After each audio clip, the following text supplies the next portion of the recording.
semuanya, selamat datang di podcast Mindset Matters. Di episode kali ini kita bakal bahas satu topik sederhana, tapi dampaknya besar banget ke cara kita belajar, menghadapi kegagalan, sampai melihat diri sendiri. Growth Mindset versus Fixed Mindset. Hari ini aku gak sendirian, aku ditemenin 4 mahasiswa dari jurusan yang berbeda-beda. Mungkin boleh perkenalan terlebih dahulu, dan kenapa sih topik ini menarik menurut kalian? Mungkin dari sebelah sini. Hai, aku Kia dari psikologi. Tertarik banget nih sama cara pola pikir yang mempengaruhi perkembangan diri kita sendiri. Halo, aku Laut dari jurusan kedokteran. Di dunia medis, tantangan bakal terus berubah. Jadi mindset itu penting bagi kita. Hai, aku Alia dari DKV. Nah, dalam desain, kreativitas itu kan bukan tentang bertahan di satu gaya ya, tapi tentang terus mengeksplorasi dan menemukan kemungkinan-kemungkinan baru. Halo, aku Fanti dari teknik. Di sini trial and error itu mungkin terjadi ya. Gagal itu hal biasa, namun ekspresi dari kitanya yang berbeda.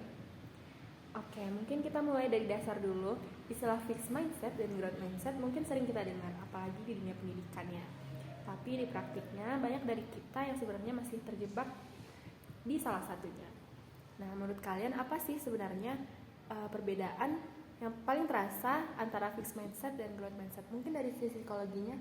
Nah, kalau di psikologi itu, fixed mindset itu adalah pola pikir yang percaya bahwa kemampuan seseorang itu sudah bawaan dari lahir. Nah, jadi seolah-olah nggak bisa diubah. Kebalikannya, dari growth mindset, melihat kemampuan itu bisa terus berkembang, asal kita mau berusaha, belajar, dan tidak takut salah. Konsep ini juga dikenalkan oleh Carol Dweck dan sampai sekarang sering banget dipakai di dunia pendidikan dan juga terapi. Oke, mungkin dari perbedaan itu mungkin bisa dikaitkan dengan pengalaman kalian di masing-masing jurusan. Boleh dari Nah, kalau dari kedokteran nih, ketika ada kasus di ruang IGD, mahasiswa yang punya fixed mindset bakal takut bertanya karena malu dan takut dianggap tidak kompeten. Sebaliknya, mahasiswa yang punya growth mindset bakal terus bertanya tuh karena yang muncul itu bukan rasa malunya, tapi rasa penasarannya. Oke, kalau di DKV kan kadang klien itu sering minta revisi ya. Nah, kalau seperti yang dijelaskan Kia, kalau fixed mindset itu kan bakal defensif. Sedangkan kalau grow mindset itu, aku itu ngelihatnya itu sebagai kesempatan untuk mengasah skill aku dalam mendesain. Nah, kalau dari sisi tekniknya sendiri itu dalam menjalankan project ya. Kalau bagi orang-orang yang fixed mindset itu mereka bakal nge-stuck kalau misalnya project mereka itu gagal. Sedangkan orang-orang yang berpikiran dengan growth mindset itu mereka kan penasaran dengan apa yang menjadi faktor kegagalan projectnya dan apa saja cara menanganinya project itu tersebut agar berjalan dengan lancar kembali. Oke. Menarik banget ya, karena ternyata setiap jurusan itu punya tekanan dan tantangannya khas sendiri. Nah, menurut kalian apa sih tantangan terbesar dalam menerapkan growth mindset di bidang kalian masing-masing? Mungkin mulai dari teknik dulu. Kalau tantangan terbesarnya di teknik itu budaya harus bisa ya.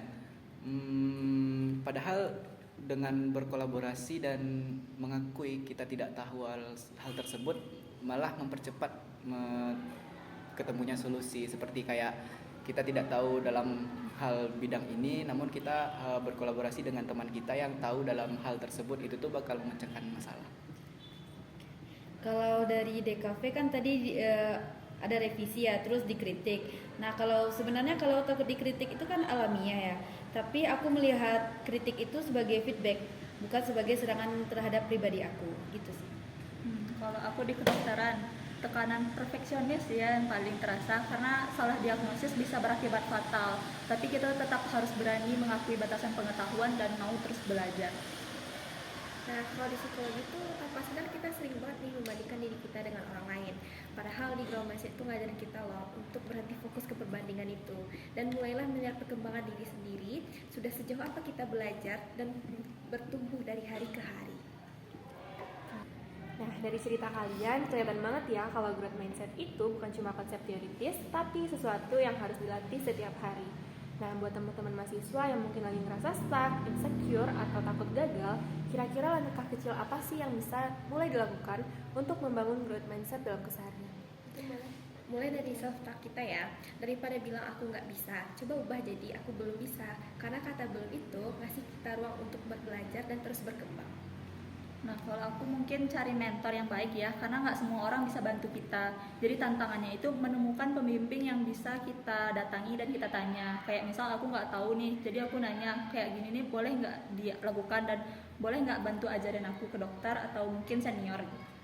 Kalau aku untuk mengembangkan grow mindset itu bisa dari eksplorasi di luar zona nyaman, terus ikut kompetisi atau juga bisa coba medium seni baru sih. Nah, kalau dari aku itu bisa melakukan eksperimen-eksperimen kecil ya. Lalu kita dokumentasikan prosesnya. Kita perlu menghargai pembelajaran, bukan hanya merayakan hasilnya saja. Oke. Nah, dari obrolan kita hari ini, satu hal yang bisa kita tarik bersama adalah growth mindset bukan berarti kita harus selalu kuat, selalu benar, atau selalu sukses. Tapi tentang keberanian untuk belajar, mengakui keterbatasan, dan tetap bergerak meski pelan. Nah, di dunia akademik, entah itu psikologi, kedokteran, desain, maupun teknik, kita semua sedang dalam proses. Nah, terima kasih banyak ya untuk Kia, Laut, Alia, dan Fatih yang sudah berbagi perspektif dan pengalaman. Dan buat kamu yang lagi dengerin, ingat pola pikir itu bukan bawaan dari lahir, tapi pilihan yang bisa dilatih. Sampai jumpa di episode selanjutnya di Mindset Matters. Dadah!